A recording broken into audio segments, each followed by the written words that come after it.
millions of American families start preparing for one of the biggest celebration weeks of the year.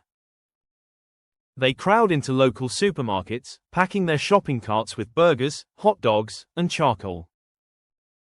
They stand in long lines at temporary roadside tents, spending hard-earned money on colorful fireworks.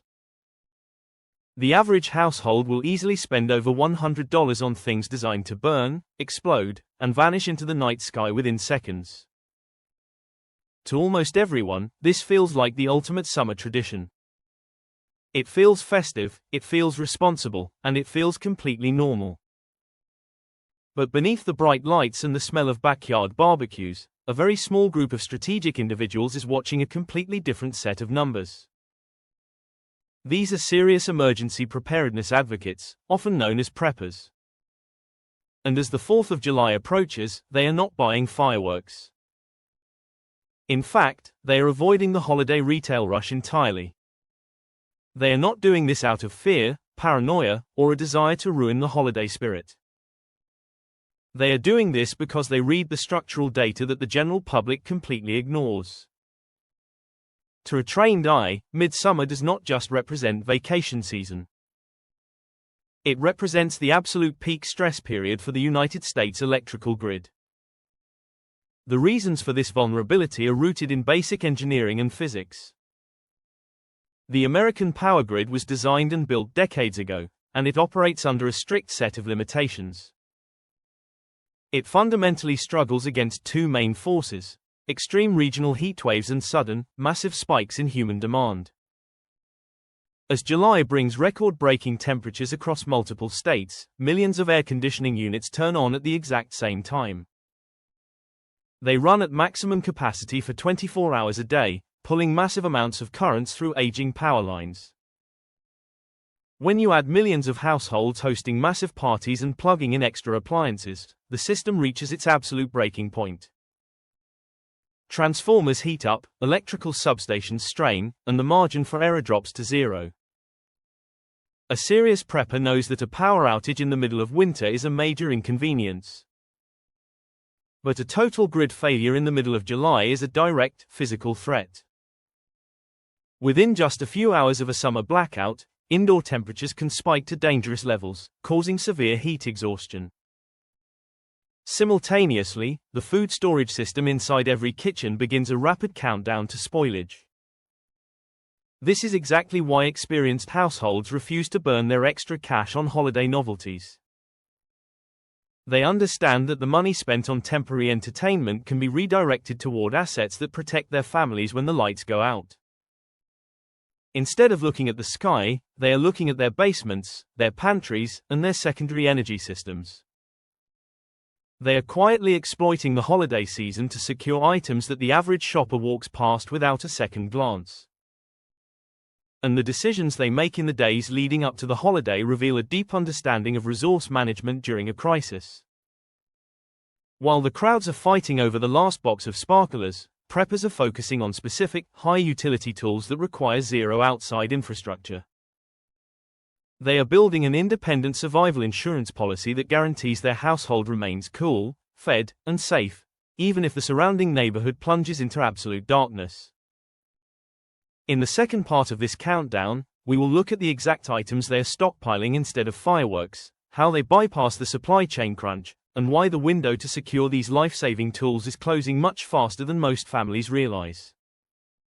Welcome back to our exploration of why serious emergency preparedness advocates redirect their holiday budgets away from fireworks and toward real security. In our previous segment, we looked at the structural failures facing the power grid during extreme summer heatwaves. Now, let's look at the exact checklist of items that smart households are securing right now, and how they use basic economics to protect their families. The very first category they prioritize is independent, off-grid cooking alternatives. Most people believe that if the power fails, they can simply use their large backyard gas grills. But major disruptions can affect local gas lines, and large grills consume massive amounts of fuel very quickly. Instead, experienced preppers invest in small, portable camping stoves that run on compact isobutane canisters. These tiny stoves cost very little, take up almost no space, and can boil water or cook a full meal using minimal fuel. They ensure that even if the kitchen stove is useless, the family can still process shelf-stable foods without relying on the commercial grid. The second major focus is silent, tactical energy management. When a blackout hits a neighborhood, the immediate reaction for many is to pull out a loud, gasoline-powered generator. But serious preppers know that loud generators create a massive security risk, drawing unwanted attention from miles away in a dark neighborhood. Instead, they invest their holiday cash into portable solar power stations, often called solar generators. These units run completely silent, produce zero fumes, and can be charged safely during the day using portable solar panels. Their purpose is not to power the entire house or run large air conditioners. Their purpose is highly strategic, keeping a small room fan running to prevent heat stroke, recharging critical communication devices, and maintaining power to life-saving medical equipment like insulin coolers. The third item on the critical summer checklist is secondary water security. People often forget that municipal water treatment facilities rely heavily on the local electrical grid to pump and purify water to residential areas. A prolonged regional blackout can quickly lead to a drop in water pressure, or worse, a total shutdown of the water supply. During a heat wave, human water consumption triples, and running out of clean hydration is a fast path to disaster. Preppers use the weeks before July to double their stored water capacity, moving beyond standard plastic bottles to heavy-duty water bladders and advanced filtration systems. Finally, they focus heavily on thermal management hacks, specifically using dry ice. Days before the holiday rush begins, they fill heavy-duty coolers with layers of dry ice and deep-frozen ice packs. If a power outage occurs, they establish a strict rule: the main kitchen refrigerator stays completely sealed to trap the cold air. All daily meals and perishable items are pulled exclusively from the external coolers.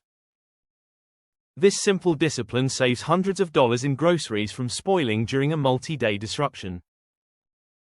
True independence is not about celebrating a historical date with loud noises and bright lights.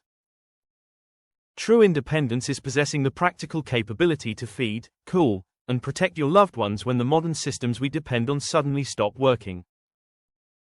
The $100 that turns to smoke in the sky could easily buy a month of emergency fuel, a portable water filter, or a week of shelf-stable nutrition. The next time you walk down the holiday aisle at the supermarket, take a close look at what the crowd is rushing to buy. Then, turn around and look at the valuable tools they are leaving behind. The choice to be a spectator or a survivor is entirely yours. If you want to learn how to build an emergency summer pantry on a limited budget, make sure to subscribe and watch our next deep dive. Stay safe, and stay prepared.